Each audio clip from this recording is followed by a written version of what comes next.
Movies and TV shows have always been a huge part of my life since I was in kindergarten. I remember me and my dad sitting in his office late at night waiting for my mom to fall asleep so he could show me all of the classic horror movies that he loved growing up as a teenager in the 80s. A lot of the movies and TV shows that I've seen have made me feel a lot of different emotions, but there is one show that I watched pretty recently that made me feel an emotion a lot stronger than I have watching a lot of media recently. That emotion is pure hopeless depression, and that show is Oz. Despite all of this depression, brutality, and, well, sodomy, there are some extremely beautiful and heartfelt moments that shine through all of the darkness in Oz. So today, I wanted to take a look at some of my favorite genuinely happy moments in Oz, and this should go without saying, but heavy spoilers if you have not seen the show.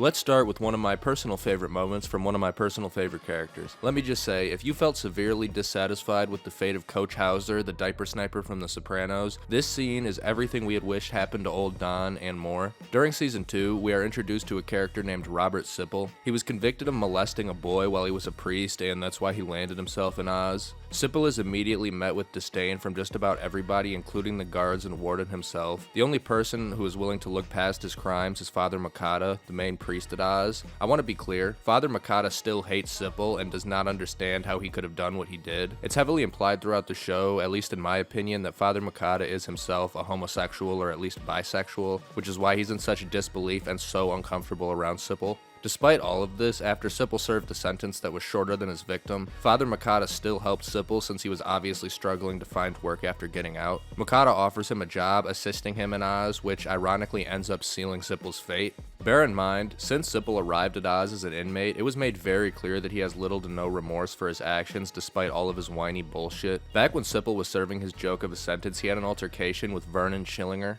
Schillinger is a Nazi and head of the Aryan Brotherhood, and like Sipple, also has a little bit of a knack for raping, except Schillinger doesn't rape kids, he rapes grown men and is one of the most terrifying characters in the show. That was nice, Bragg. May I speak, sir? Yeah, well, wipe your mouth first. So leave it to the Nazi white supremacist sodomite to dole out one of the most satisfying moments of justice in the entire series. When Sipple is back at Oz assisting Father Makata, Schillinger takes advantage of his CO, who is secretly a member of the Aryan Brotherhood, and gets some rec time with Sipple. How does Schillinger use this rec time, you may ask? Well, he proceeds to have his buddies hold him down and use large nails and a hammer to crucify Sipple, nailing his hands and feet to the wooden basketball court floor. All the while, his screams warm the audience's heart. Even though that last moment was beautiful in its own way, the rest of these will be more emotional and personal moments for the characters, if that makes sense. This leads me to the second scene I'd like to look back at, only it's not really just one scene, it's more of a character. Robert Ribideau was introduced in the pilot episode and is one of my favorite characters in the show. His whole storyline would make for a great video, which I will definitely do if people enjoy this one. He has countless heartfelt moments, from his friendship with Busmalis to even when he went postal for a little bit after killing El Cid. His character is just so well written and entertaining to me, and I could talk for hours, but there's one scene that pulls at the heartstrings a little bit more for me. Ribideau was sent to Oz for killing a man out of anger after the man ripped up his designs since he was an architect on the outside, and to be honest, fuck that guy, he deserves it. I don't know how anybody could be mean to Ribideau, but anyway. Ribideau has a grandson who we learn in season 2 has developed leukemia. Ribideau is obviously super broken up about the situation, and this highlights a harsh reality of prison as Ribideau realizes he's powerless to help his grandson or even comfort him from inside the walls of Oz. Ribideau learns that one of his grandson's only wishes is to be able to visit Disney World, and when the other inmates learn this, they all have a certain kind of respect and understanding for Ribideau's pain, and decide to come together in what I can only describe as one of the most humanizing moments in the show for just about every character. All of the characters, minus a few, come together and put in money so that Ribideau's grandson can actually go to Disney World before he passes away. Now, I said all but a few, really just one character that stands out. It's fucking Wangler. Kenny Wangler is probably one of the most annoying prisoners in Oz with zero redeeming qualities. His little punk ass goes to Adebisi, probably the scariest character on the show and the leader of all the blacks that aren't Muslim. Wangler suggests that they rob the poor old man of his sick grandson's Disney money, and I was honestly pretty heartbroken when I heard Wangler suggest that on my first watch through, since the show's track record up to that point has led me to just accept that the outcome in the show is always pain. But I was immediately warmed right back up when Adebisi shot down that request with the line, "But sometimes it's good to be human." Also, little shit Wangler does get his comeuppance at the hands of Adebisi, which is also pretty cool. Happy birthday. To Kenny, happy birthday to to you.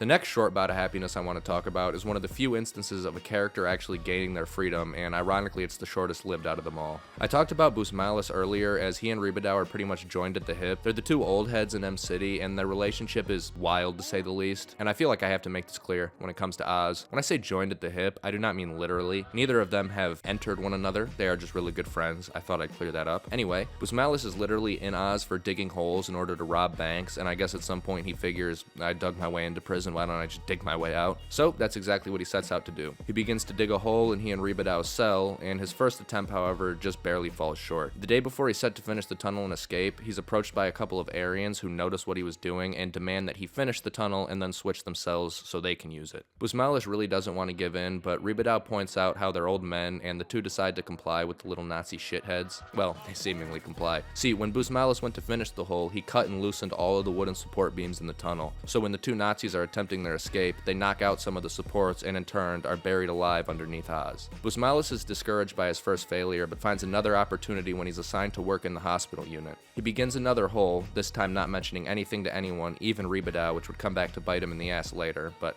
he does eventually spill to Miguel Alvarez, who is a patient, and Miguel basically says, "Loosen my restraints, I'm coming with you." And the two men do actually successfully escape Oz. Now, it will probably come as no shock that Busmalis was caught almost instantly and Alvarez lasted much longer, almost making it to Mexico. The reason this moment made me feel so good, despite Busmalis' freedom being so short-lived, was how he was actually caught and his attitude about him being sent back. From the moment the guards bring him through the doors back to M City, you can see on his face he's just so happy to have been outside for any amount of time. The reason he was captured and brought back is because he was so overcome with the urge to dance that as soon as he was free that he just did so in the middle of the street in front of a cop. Even though it may not have lasted as long as some of the other bouts of freedom characters got throughout the show, like Beecher, I think Busmalis really appreciated his time on the outside more than any other character who made it out of the walls. It is kind of depressing that Alvarez was so close, but it doesn't take anything away from Busmalis' dancing happiness for me. I hope you guys enjoyed this video, because I can pretty much guarantee if I make another video on Oz, it will not be in any way happy in the slightest. Even this video will probably get demonetized because of how much I still mention sodomy. Either way, I really enjoy this TV show. I enjoy a lot of TV shows, and I would love to make more videos on TV shows as long as you guys enjoy. But that's all I have for you guys today. Please have a blessed day. Thanks.